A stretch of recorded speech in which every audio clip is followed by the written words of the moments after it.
ఇచ్చిన నాయకత్వ పటిమ ఇవన్నీ చాలా ఆదర్శనీయం అధ్యక్ష.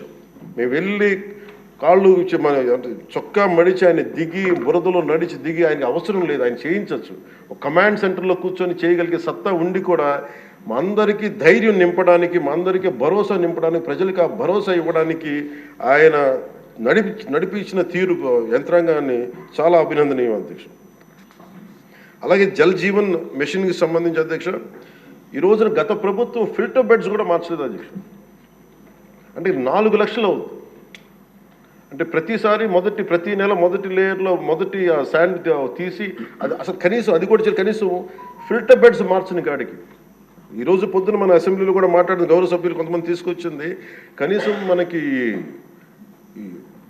కిడ్నీ వ్యాధులు ఎక్కువైపోతుంది, కనీసం ఫిల్టర్ బెడ్స్ కూడా మార్చలేదు. కనీసం ఫిల్టర్ బెడ్స్ మార్చిన కొంత ఇంపాక్ట్ తగ్గుద్దని అంటుంటే నిజంగా అనిపించింది అధ్యక్ష. జల్ జీవన్ మిషన్ మేము ఇప్పుడు దాకా గౌరవ ముఖ్యమంత్రి గారి నాయకత్వంలో ఆయన విజన్ తోటి జల్ జీవన్ మిషన్ ఈ రోజున అందరికీ మాటిస్తున్నాం అధ్యక్ష, రాష్ట్రానికి మాటిస్తున్నాం. జల్ జీవన్ మిషన్ మన కేంద్రం మనకి గౌరవ ప్రధానమంత్రి గారి ఆశీస్సులతో గౌరవ ముఖ్యమంత్రి చంద్రబాబు గారి నాయకత్వంలో మునిపెన్నడూ లేని విధంగా భారతదేశంలోని ఎప్పుడు కూడా జల్ జీవన్ మిషన్ ఏ స్థాయి ఇది ఒక మోడల్గా చేస్తాం అధ్యక్ష. ఆ మాట మేమందరం కమిటెడ్గా ఉన్నాం అధ్యక్ష. అలాగే లా అండ్ ఆర్డర్కి సంబంధించి లా అండ్ ఆర్డర్లో 3 IPS ఆఫీసర్స్ని ఏకకాలంలో సస్పెండ్ చేసిన ఘనత, వాళ్ళు చేసిన తప్పులకి ఆ ధైర్యం కావాలంటే ఆయన అనుభవం చాలా స్పష్టంగా తెలియజేస్తుంది అధ్యక్ష. అలాగే లా అండ్ ఆర్డర్ సంబంధించి ఇంకొకటి గంజాయి వనాలు పెరిగిపోయిన చోట తిరిగి శుద్ధి చేయని డ్రోన్స్ను వాడి గంజాయిని అరికట్టడం. ఈ మధ్యన కూడా మనం ఏ స్థాయికి వచ్చిందని పక్కన ఉన్న వైజాగ్లో హాస్పిటల్ పక్కన చిన్న పిచ్చి మొక్కలు కూడా పెంచేస్తా ఉన్నారు. అంత ఇదిగా పెరిగిపోయిన దాన్ని ఉక్కుపాదంతో దాన్ని అణిచేస్తామని చెప్పింది చాలా స్ఫూర్తిదాయకం అధ్యక్ష.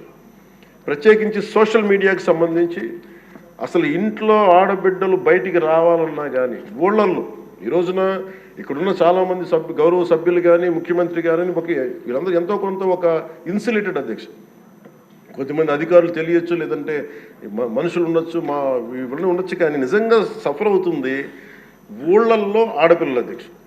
ఈ అలవాటు అయిపోయి గత ప్రభుత్వం చేసిన అలవాటు అయిపోయి ప్రతి ఒక్కళ్ళు ఒక ముఖ్యమంత్రి స్థాయి వ్యక్తిని బూతులు తిట్టడం, అన్నీ తిట్టిన తర్వాత కూడా వాళ్ళకి అలవాటు అయిపోయి ఇంకెవరు తిట్టాలో తెలియక స్థానికంగా ఉన్న ఆడపిల్లల మీద కూడా వీళ్ళు అవాకులు చవాకులు పేలి పచ్చి బూతులు తిడతా ఉంటే ఎవరికి చెప్పుకోలేక వాళ్ళు ఇబ్బంది పడతా ఉంటే బయటికి రాలేకపోతున్నారు. క్రైమ్ మైండ్ సెట్ పెరిగిపోయింది, క్రిమినాలిటీ పెరిగిపోయింది. ఇలాంటి సమయంలో ఆయన ఉక్కుపాదంతో సోషల్ మీడియా యాక్టివిస్టులు అనే పేరు చెప్పుకొని గుండాలకి రౌడీలకి ఆయన తీసుకున్న చర్యలు, హోంమంత్రి అనిత గారు తీసుకున్న చర్యలు చాలా మీకు బలమైన అభినందనలు తెలియజేస్తాను. ఇదే కొనసాగాలని కోరుకున్నాను అధ్యక్ష. This should be a continuity of our entire governance. మన అడ్మినిస్ట్రేటివ్లో ఒక భాగం అవ్వాలి అధ్యక్ష. మనస్ఫూర్తిగా వారికి నా ధన్యవాదాలు తెలియజేసుకుంటూ గౌరవ ముఖ్యమంత్రి గారికి నేను మాటిస్తున్నాను, గౌరవ సభ్యులందరం కూడా ఇసుక దోపిడీలు కానీ లేదంటే మేము చేయాల్సిన పనులు ఎప్పటికప్పుడు మీరు మాకు ఆదేశాలు ఇవ్వండి సార్. మా ఆదేశాలు ఇవ్వాలని కోరుకున్నాను అధ్యక్ష.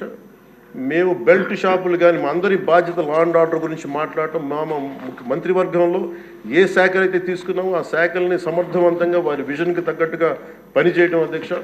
ఇవన్నీ కూడా మేము ఆయన ఏ కళలు అయితే కన్నారో ఆ కళలు నెరవేర్చడానికి పూర్తి చేయడానికి మేమందరం సంసిద్ధంగా ఉన్నామని తెలియజేసుకుంటూ, మీరు 5 సంవత్సరాలు కాదు గౌరవ ముఖ్యమంత్రి గారు తెలియజేసిన అధ్యక్ష, మీరు ఇంకొక దశాబ్దం కూడా ఈ రాష్ట్రానికి ముఖ్యమంత్రిగా కొనసాగుతూ అండగా ఉంటామని తెలియజేస్తున్నాం. మీరు ఇదే స్ఫూర్తిని కొనసాగించాలని, ఇదే మీ ప్రతిభా పాఠవాలను చూపించాలని మనస్ఫూర్తిగా మేము కోరుకుంటూ గౌరవ సభ్యులందరికీ గౌరవ సభాపతి గారికి మనస్ఫూర్తిగా ధన్యవాదాలు తెలుపుకుని సెలవు తీసుకుంటాం.